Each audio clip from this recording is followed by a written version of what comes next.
નવી શિક્ષણ નીતિ અંતર્ગત 2019માં જ્યારે ભારત સરકાર દ્વારા રાજપત્ર દ્વારા રાજ્યને રાજપત્ર દ્વારા જાણ કરવામાં આવ્યું હતું કે ધોરણ 5 અને 8માં જે વિદ્યાર્થી નાપાસ થાય તો એમને 2 મહિના પછી એ શાળાના શિક્ષક ટ્યુશન આપીને ફરી વખત પરીક્ષા લેશે, જેથી વર્ષ ન બગડે. અને જો પછી એમાં સફળ થાય તો ધોરણ 6માં ધોરણ 9માં એ આગળ વધે. પરંતુ જો વિદ્યાર્થી નાપાસ થાય તો એ જ શાળાની અંદર પાછો ફરી વખત એ ધોરણ રિપીટ કરે. 2019માં જ્યારે રાજપત્ર દ્વારા રાજ્ય સરકારને આ અમલીકરણ કરવા માટેનું આયોજન કરવામાં આવ્યું, પરંતુ ત્યારે કોવિડ આવેલો. કોવિડના હિસાબે ફરી વખત રાજ્ય સરકાર દ્વારા પરિપત્ર કરવામાં આવ્યો અને દરેકને માર્ચ પ્રમોશનમાં પાસ કરવામાં આવ્યો.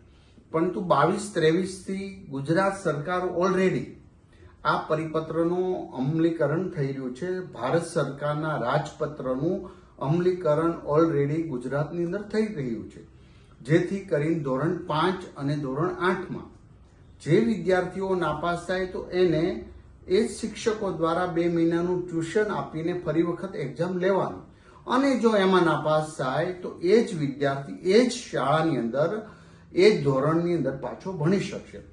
માટે ગુજરાતમાં ઓલરેડી 22-23થી આ પરીક્ષા પદ્ધતિ અમલીકરણ છે. વચ્ચેના ગેપની અંદર ન હતી. આ રાજપત્રનું ચુસ્તપણે પાલન થઈ રહ્યું છે.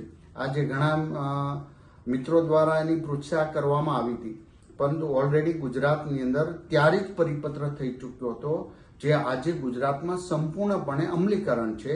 જેની સવે નોંધ લેવી, કોઈ ખોટી ભ્રમ ન થાય અથવા તો કોઈના મગજની અંદર કોઈ ખોટી નેગેટિવ વાત ના આવે.